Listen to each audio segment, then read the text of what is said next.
अस्सलाम वालेकुम स्टूडेंट्स। अब आपको ये भी पता है कि उस दिन हम फिजिक्स में लास्ट जो टॉपिक पढ़ रहे थे दैट वाज सिंपल पेंडुलम।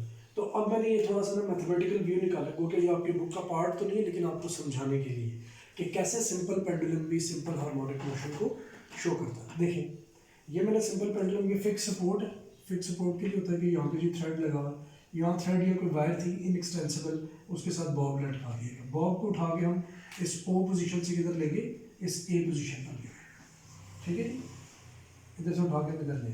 उसके बाद जब हमने यहाँ से ड्रॉप किया तो हमने देखा कि इसने ऑसिलेशन स्टार्ट कर दी फ्रॉम ओ टू ए और ओ पोजीशन के about to and fro motion simple pendulum में स्टार्ट कर दिया। घर के अंदर भी ये डिज़ाइन किया जा सकता है, देख सकते हैं आप। तो अब आप जरा देखें वो कौन सी फोर्स है जो रिस्पॉन्सिबल होती है इस मोशन के लिए, उसको हम पढ़ेंगे। और उसके अलावा हम ये पढ़ेंगे कि जनाब अली कैसे a is directly proportional to minus x है। देखिए क्या किया मैंने कि मैंने लेट कर लिया कि ये जो एंगल टिल्ट हुआ दैट विल बी थीटा। ये को लेंथ ऑफ जो क्या कहते हैं आपकी आ जाती है पेंडुलम वो एल है, वो यहाँ पर भी सेम रहेगी। अगर मैं यहाँ पर लेकर के बॉब को यहाँ पे भी डाउनवर्ड अगर क्या लाई कर रहा था, अगर आप देखें तो लाई कर रहा था weight of the object. Weight of the object जो है वो लाई कर रहा था डाउनवर्ड्स। अब यहाँ पे ये लाई कर, अगर हम इसको जो टिल्ट करके इधर ले जाएंगे तो मज़े की बात देखें, मैंने यहाँ पे डॉटेड लाइन एक ये ड्रॉ की है, ठीक है। अगर आप देखें ये लाइन और ये लाइन आपस में अगर इस लाइन से कटती है तो अकॉर्डिंग टू मैथमेटिक्स रूल ये एंगल और ये एंगल बराबर हो जाता है क्योंकि ये कोरिस्पॉन्डिंग एंगल बन जाता है, तो ये भी थीटा होगा। अब वेट लाई कर रहा है एक एंगल के साथ अब बन रहा है to the line of action of this particular length of the pendulum. तो अगर हम इसके अकॉर्डिंग इसे सॉल्व करें, जैसे जब ये थीटा बन जाता है तो हमने पढ़ा था क्लास 9th में कि ये एक्स एक्सिस पे लॉन्ग आ जाता है जी इसका horizontal component cos f cos theta और वर्टिकली होता है f sin थीटा। तो यहाँ पर भी बन जाएगा वेट का mg का, एक बनेगा हॉरिजॉन्टल कंपोनेंट और एक बनेगा vertical. According to the rules of equilibrium ये वाली जो फोर्स है ये बैलेंस हो जाएगी with the tension in the string, ठीक है जी। टेंशन mg cos थीटा को क्या कर देगी, बैलेंस कर देगी। So this will not be responsible for the motion of the bob of the simple pendulum. So which force is responsible? That will be mg sin theta. And why we place negative with it? क्योंकि ये restoring force है, ये वो force है जो object के अंदर store होगी और जो ही हमने इसे ड्रॉप किया तो इसने क्या किया, मूव करना शुरू कर दिया। इस फोर्स ने क्या करना शुरू कर दिया, मूव करना शुरू कर दिया। सो दैट ये आ गया जी mg sin थीटा। आगे अगर आप देखें मजे की बात, मैं अगर इसको ट्रायंगल की शेप में कन्वर्ट करूं तो ये वो डिस्टेंस है जो आप ऑब्जेक्ट ने मीन पोजीशन से एक्सट्रीम पोजीशन तक मूव किया, जिसको हम एक्स कहते हैं, displacement. According to rules of physics अगर आप देखें ट्रिग्नोमेट्री के अकॉर्डिंग इस एंगल के अकॉर्डिंग ये बन जाता परपेंडिकुलर और ये बन जाती है hypotenuse. This will be equals to X by L, क्योंकि ये एग्जैक्टली इक्वल नहीं है, ये नियरली इक्वल है, ठीक है। एग्जैक्टली इक्वली क्यों नहीं है, उसकी वजह ये कि देखिए बेटा हमारे पास जो चीज़ बन रही है वो कर्व बन रही है और ये ट्रायंगल जरा इस तरह करके हमें लाइन लगानी पड़ेगी डिस्टेंस के लिए। सो अगर थीटा छोटा होगा तो ये चीज़ वो और करीब होती जाएगी, अगर ये एंगल छोटा होगा तो ये और करीब होती है। Nearly sine theta X Y equal है, नियरली, ठीक है जी। तो फिजिक्स में हम अप्रोक्सीमेशन को लेकर चल सकते हैं। जब हमने इसको नियरली इक्वल कहा तो सो दैट एफ आर किसके बराबर आ जाएगा, minus M G X by L के। कैसे देखें, एम जी यहाँ पर आ जाएगा एक्स बाय एल, ठीक है। ये एक्स बाय एल कहाँ से उठाया, यहाँ से उठाया, ये डिस्प्लेसमेंट है from of the work from this mean position to extreme position A, ठीक है जी।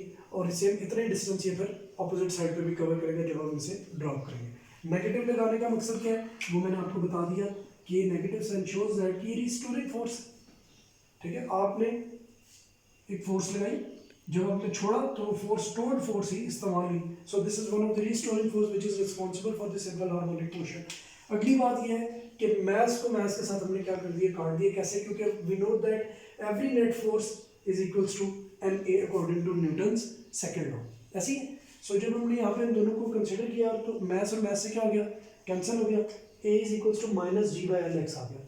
अच्छा, लेंथ ऑफ पेंडुलम भी चेंज नहीं हो रही, सेम है। कोई अनएक्सटेंसिबल स्ट्रिंग इनएक्सटेंसिबल स्ट्रिंग लिया है, चेंज नहीं हो रही। और दूसरी बात ये ग्रेविटी वैसे ही जमीन के ऊपर क्या कंसिस्टेंट है, तो अगर ये पूरा का पूरा कंसिस्टेंट है तो एक्सेलरेशन किस पे डिपेंडेंट है, एक्स। तो ये प्रूव हो गया, हमारी जो सिंपल हार्मोनिक मोशन की कंडीशन थी वो यहाँ पर कंप्लीट होगी कि a is directly proportional to minus x. तो जो मैंने आपसे प्रॉमिस किया था वो मैंने फुलफिल कर दिया। दूसरी बात, सिंपल वन, जिस तरीके से आपने maths type two the spring के लिए देखा था कि हम टाइम पीरियड निकालते हैं एम बाई के के जरिए, तो length of sorry simple pendulum के अंदर जनाब यदि हम टाइम पीरियड निकालते हैं 2 pi under root l by g के सही, ठीक है। दोनों में देखिए वो मुमासिलत है, इधर एम बाई के आ रहा है, इधर एल बाई जी आ रहा है। थोड़ा सा समझने के लिए देखें तो इसका उलट आ रहा है, देखें कुछ इसके साथ ये रिजेंबल करता है ना, ये आप आगे फर्स्ट ईयर में पढ़ेंगे। यहाँ जी बाई एल है, यहाँ एल बाई जी है, उधर भी यहाँ पे के बाई एम था और यहाँ पर एम बाई के आ गया, ठीक है। सो दैट ये इसके बराबर होगा। तो ये दोनों आपको टाइम पीरियड्स की फॉर्मूलाज याद रखने होंगे, अक्सर ये एमसीक्यूज में ही आ जाते हैं। तो सिंपल पेंडुलम का टाइम पीरियड निकाल सकते हैं आप 2 pi under root l by g के साथ। सो अब हम अगला जो टॉपिक करेंगे वो कैरेक्टरिस्टिक्स के बारे में करेंगे और कुछ डेफिनेशंस हैं उनको पढ़ेंगे। गौर करें, ओके स्टूडेंट्स, अगर हम आगे गौर करें तो पेज नंबर 5 पर लास्ट पे आ रहे हैं important features of simple harmonic motion. तो ये चारों मैं आपको पढ़ के जरा समझा दूंगा और फिर आप इसको अंडरस्टैंड कीजिए। नंबर 1 कहता है कि फीचर्स में कह रहा है a body executing simple harmonic motion always vibrates about a fix position. याद रखें, वो पोजीशन चेंज नहीं होनी चाहिए। पता चले जी मीन पोजीशन चेंज कर रहा है बार बार, ऐसे नहीं होगा। मीन पोजीशन अपनी जगह पे स्टैटिक रहेगा, यानी कि ऑब्जेक्ट रेस्ट पे रहना जरूरी है। यानी जो पूरा वो आपका सिस्टम है वो रेस्ट पे होगा, मीन पोजीशन डिविएट नहीं करेगी, अपनी जगह पे मौजूद रहेगी। दूसरी कहता है जी its acceleration is always directed towards the mean position, और एक्सेलरेशन हमेशा डायरेक्ट करेगी टुवर्ड्स मीन पोजीशन। यानी ऑब्जेक्ट बेशक मूव कर रहा है, ऑब्जेक्ट इधर आ रहा है, एक्सेलरेशन किस तरफ होगी, इस तरफ। ऑब्जेक्ट इधर जा रहा है, ठीक है जी, इधर जा रहा है, लेकिन एक्सेलरेशन की वैल्यू क्या होगी, वो टुवर्ड्स मीन पोजीशन ही रहेगी ऑल द टाइम। तो वो नेगेटिव साइन शो कर रहा था। अगली बात वो ये कहना चाह रहा है the magnitude of acceleration is, और वो भी आपको पता है कि जो मैग्नीट्यूड ऑफ एक्सेलरेशन है this should be directly proportional to the displacement of the object and it is always directed towards mean position. तो हमने मैथ्स टाइप टू स्प्रिंग में भी इस चीज़ को प्रूव कर लिया और सिंपल पेंडुलम में भी हमने इस चीज़ को प्रूव अल्हम्दुलिल्लाह कर लिया। और फोर्थ पार्ट कहते हैं जी इट्स वेलोसिटी इज मैक्सिमम, और ये भी वो कहना चाह रहे हैं, बल्कि थर्ड पार्ट में वो ये कहना चाह रहे हैं जी डिस्प्लेसमेंट के साथ डायरेक्टली प्रोपोर्शनल होगी। और उसने कहा जी acceleration will be zero at mean position, यहाँ पे एक्सेलरेशन जीरो हो जाएगी। देखिए ये अजीब सा मोशन है कि जिसमें मीन पोजीशन पे एक्सेलरेशन जीरो होती है और वेलोसिटी मैक्सिमम होती है, quite different from the other linear motions. यहाँ पर आके एक्सेलरेशन जीरो हो जाती है जबकि वेलोसिटी इस टाइम पे मैक्सिमम होती है। तो कितना डिफरेंट सा मोशन है ये, इंतहाई जो है वो डिफरेंस है आम लीनियर मोशन से कितना डिफरेंट है। और फिर याद रखिए कि एक्सेलरेशन मैक्सिमम होती है, इसलिए मैक्सिमम क्यों होती है, क्योंकि इसके साथ डायरेक्टली प्रोपोर्शनल है। तो जितना जितना एक्स बढ़ता जाएगा एक्सेलरेशन की वैल्यू भी उतनी ही बढ़ती जाएगी। अच्छा जी, और फिर लास्ट में कह रहे हैं जी its velocity is maximum at mean position. वो तो मैंने आपको बता दिया था कि यहाँ पर टॉप पे एक्सेलरेशन क्या हो जाती है मैक्सिमम, जबकि वेलोसिटी यहाँ पर उस टाइम पे क्या होती है मिनिमम। और फिर पोटेंशियल एनर्जीज और काइनेटिक एनर्जीज का भी रीज़न मैंने आपको वो बता दिया था, सेम वो इधर भी अप्लाई हो जाएगा कि यहाँ पे पोटेंशियल एनर्जी मैक्सिमम होगी, ठीक है, और काइनेटिक एनर्जी जीरो होगी, और यहाँ पे काइनेटिक एनर्जी मैक्सिमम होगी और पोटेंशियल एनर्जी जीरो होगी। That's why because of inertia object यहाँ पे रुकता नहीं है बल्कि आगे मूव कर जाता है। अब आगे की टर्मिनोलॉजी समझना जरूरी है। वाइब्रेशन क्या कहलाती है, one complete round trip about its mean position by a vibrating body.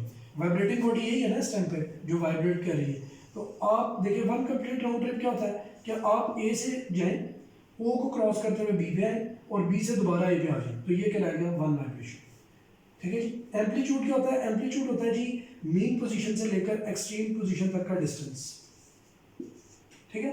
तो अगर आप देखिए वन वाइब्रेशन के अंदर ये 4 एम्पलीट्यूड्स कवर होते हैं, 1 2 3 4 आगे।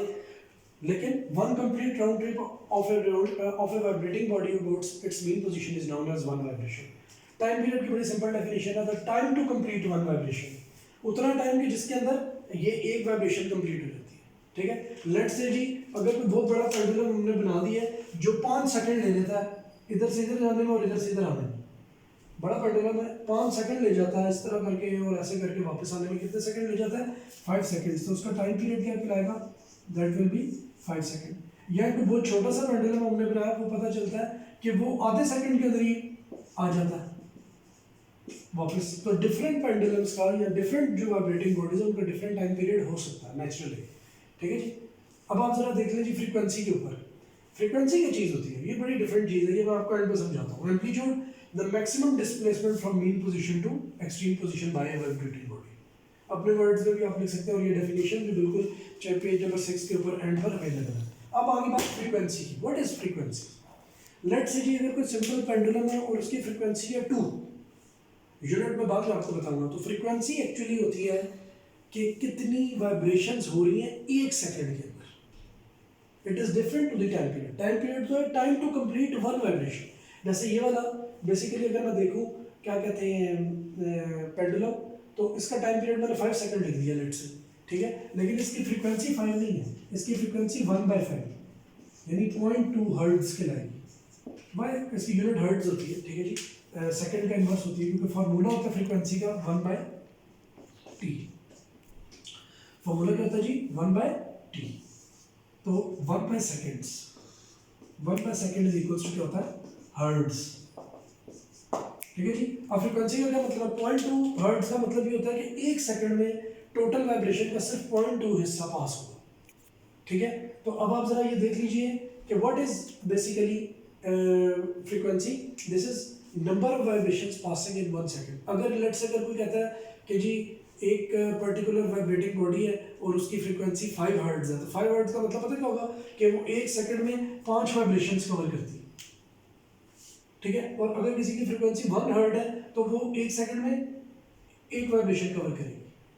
अगर किसी चीज़ की फ्रीक्वेंसी 10 हर्ट्ज है तो वो 10 वाइब्रेशंस कवर करेगी 1 सेकंड में। यानी साबित हुआ स्पीड ऑफ वाइब्रेशन डिपेंड करती है फ्रीक्वेंसी पे। जितनी ज़्यादा फ्रीक्वेंसी होगी उतनी ही ज़्यादा स्पीड ऑफ वाइब्रेशन होगी, ठीक है जी। और ये इन्वर्सली प्रोपोर्शनल है टाइम पीरियड के साथ। डेफिनेटली आप देखें जो 1 सेकंड में ज़्यादा वाइब्रेट कर रही है, 10 दफ़ा वाइब्रेट कर रही है, तो उसका टाइम पीरियड तो कम होता गया।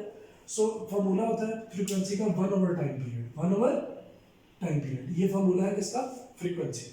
तो ये याद रखिएगा। जिस तरीके से अगर कोई बहुत स्लो बॉडी है वो 5 सेकंड के अंदर अगर एक टाइम पीरियड कवर कर रही है तो फ्रीक्वेंसी उसकी 0.2 हर्ट्ज होती है, क्योंकि 1 सेकंड में उसने सिर्फ वाइब्रेशन का 0.2 कवर किया, ठीक है। तो this is the relation between time period and frequency. याद रखिएगा ये दोनों एक दूसरे के इन्वर्सली प्रोपोर्शनल होते हैं और फार्मूला होता है 1/टाइम पीरियड, फ्रीक्वेंसी होती है 1/टाइम period. So it's up for today. आज मैंने आपको ये टॉपिक करवा दिया। पेज नंबर 5-6 के एंड पे आप ज़रूर थॉरली इसको पढ़ लीजिएगा। बहुत इंपॉर्टेंट टॉपिक है, अक्सर फीचर्स ही आ जाते हैं पेपर में और अक्सर ये डेफिनेशंस आ जाती हैं। और फिर SHM की भी उसने ब्लू कलर के अंदर टैग के अंदर एक ऊपर डेफिनेशन लिखी है विच इज़ आइडियल, तो याद भी उसी डेफिनेशन को कीजिए। Thank you so much. अल्लाह हाफिज़।